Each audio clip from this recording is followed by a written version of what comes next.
이번 시간에는 호르몬과 관련된 질병에 대해서 살펴볼게요. 첫 번째로 특징에 대해서 살펴볼게요. 호르몬은 과잉 또는 부족 시 여러 가지 질병이 나타날 수 있다라는 특징을 가져요. 그리고 여러 가지 관련된 질병들이 있는데 여기 나온 정도만 기억을 하시면 돼요. 예를 들어서 코티솔이 과다하다라고 하는 거는 질병이 있죠. 근데 만약에 코티솔이 부족해요 라고 하는 거는 크게 고려하지 않아도 된다라고 생각하시면 돼요. 뭐 인슐린이 결핍된 건 있는데 왜 인슐린이 과다한 건 없죠? 라고 하면 인슐린이 과다한 건 크게 고려하지 않아도 된다라고 생각하시면 돼요. 그래서 여기에서 언급되지 않은 건 고려 크게 안 하셔도 괜찮다라고 생각하시면 됩니다. 그럼 첫 번째로 성장 호르몬 볼게요. 성장 호르몬이 결핍이 된다라고 하면 소인증이 유발이 됩니다. 이 소인증이라고 하는 건 정상인에 비해 키가 매우 작다라는 특징을 가져요. 그리고 성장 호르몬이 성장기 때 과다하잖아요. 성장기 때 과다하면 거인증이 생깁니다. 얘는 정상인에 비해 키가 매우 크다라는 특징을 가져요. 그리고 성장 호르몬이 성인 때 과다하잖아요. 그러면 말단 비대증이라는 질병이 생깁니다. 말단이 커진다라는 특징을 가져요.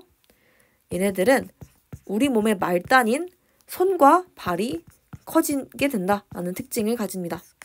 우리 몸에서 손과 발은 끄트머리에 있죠. 그래서 끄트머리인 말단에서 커진다라고 기억하시면 되고, 그리고 입술과 코가 두꺼워져요. 그래서 얼굴의 모습이 변한다라는 특징을 가져요. 그래서 말단 비대증의 증상 두 가지 기억을 해주시면 됩니다. 그리고 티록신 볼게요. 티록신 같은 경우는 결핍이 되잖아요. 그럼 얘는 갑상선 기능 저하증을 유발하게 됩니다. 갑상선이 기능이 저하되면 티록신이 물질 대사를 하는 기능이 부족해져요. 그래서 얘네들은 물질 대사가 감소가 됩니다. 그러면 추위를 잘 탄다라던가 아니면 피곤하다라던가 아니면 체중이 증가해서 살찐다 라고 떠올리시면 돼요. 티록신이 세포호흡이나 물질 대사를 촉진하는 거였는데 얘가 부족해요. 그러면 추위 잘 타고 피곤하고 그리고 물질 대사가 적어지죠. 칼로리 소모해야 되는데 칼로리가 소모가 안 돼요. 그래서 체중이 증가한다 떠올리시면 됩니다. 그리고 티록신이 과다하죠. 그러면 갑상선 기능 항진증이 생겨요. 우리 항진증은 굉장히 과다해요 라는 특징을 가지는 거예요. 그러면 물질 대사가 반대로 커집니다. 티록신이 세포호흡 촉진하는데 세포호흡 굉장히 촉진하니까 물질 대사도 커지더라. 이렇게 기억을 해주시면 돼요. 그럼 이로 인해서 눈이 돌출된다 라는 특징을 가져요.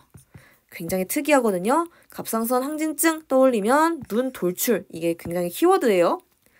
그리고 맥박이 빨라집니다.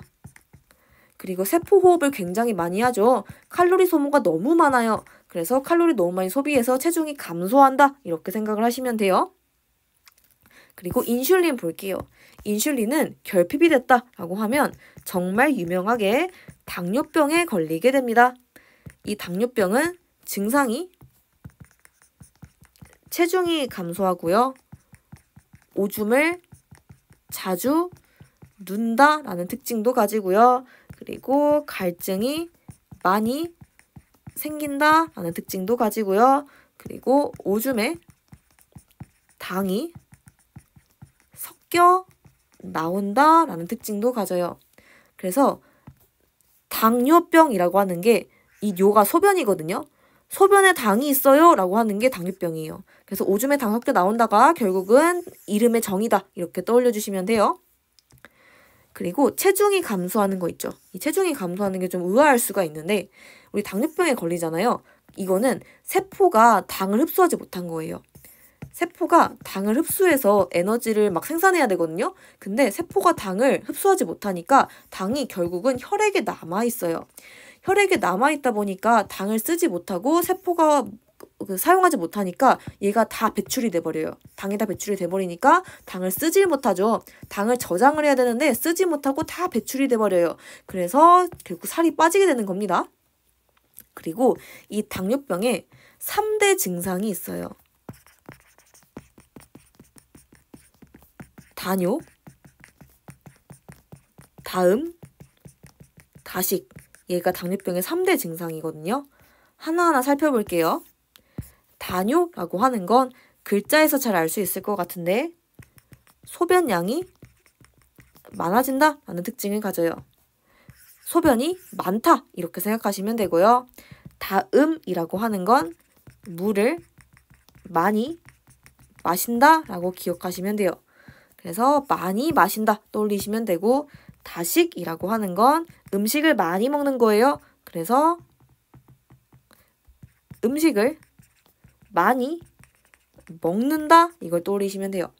그래서 당뇨병 걸리면 소변량 많아지는 거는 잘 알고 있고요. 그 다음에 물도 많이 마시고 음식도 많이 먹고 이렇게 되는 게 당뇨병이다 라고 생각하시면 돼요. 근데 굉장히 아이러니하게 음식은 많이 먹어요. 왜냐면 우리가 당을 다 배출해버리죠. 당을 배출하니까 우리는 당이 부족하니까 배고프다 라고 착각을 해요. 그래서 당이 없네, 음식 많이 먹어야겠네 라고 생각을 하는데 정작 세포는 당을 흡수를 못하죠. 세포가 당을 흡수를 못하기 때문에 그래서 체중이 감소하게 됩니다. 그래서 많이 먹는 거는 우리가 당을 다 배출시켜버려서 배고파 라고 인식해서 많이 먹는 거고 많이 먹는데 살이 안 쪄요. 굉장히 신기하죠. 많이 먹는데 살이 안 찌는 이유는 세포가 당을 흡수를 해서 저장을 하든지 쓰든지 해야 되는데 세포가 당 흡수도 못하고 다 배출시켜버리기 때문에 세포가 쓸 당이 부족해서 결국은 세포가 죽어서 체중이 감소하다라고 생각하시면 돼요. 그래서 되게 아이러니하게도 많이 먹지만 체중은 감소한다라고 기억을 하시면 돼요. 그리고 코티솔 볼게요.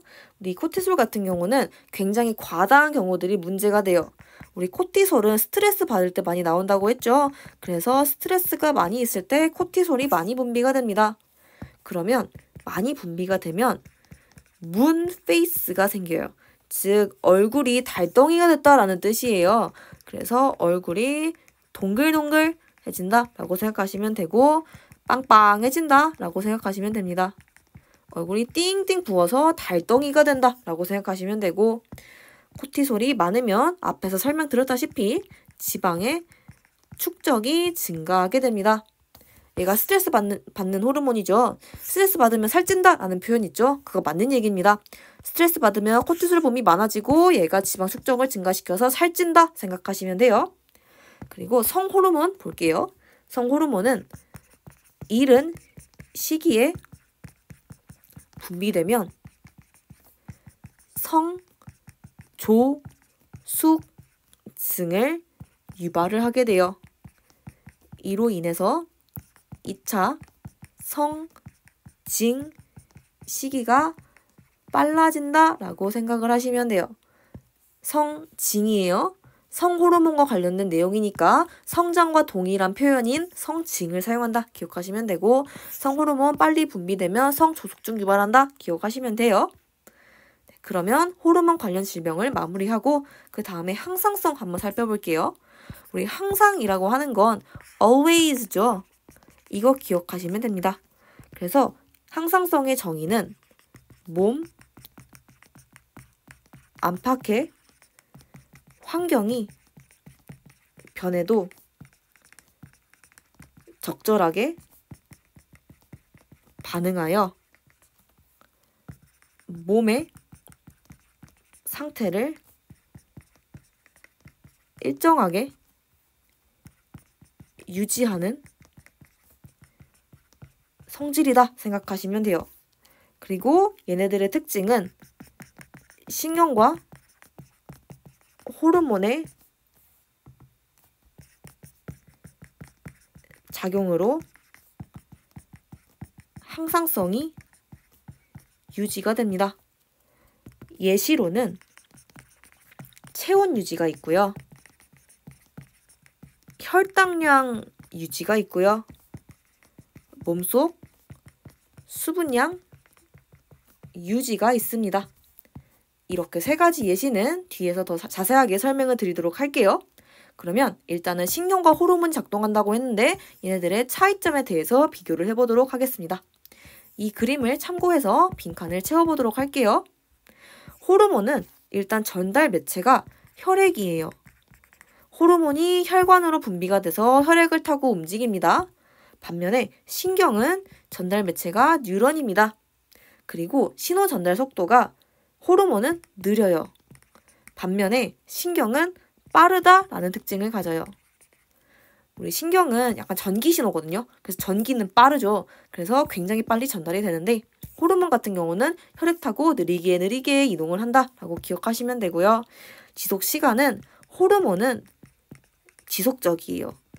얘는 작용 시간이 길다라는 표현과 동일합니다. 반면에 신경은 일시적으로 작용해요.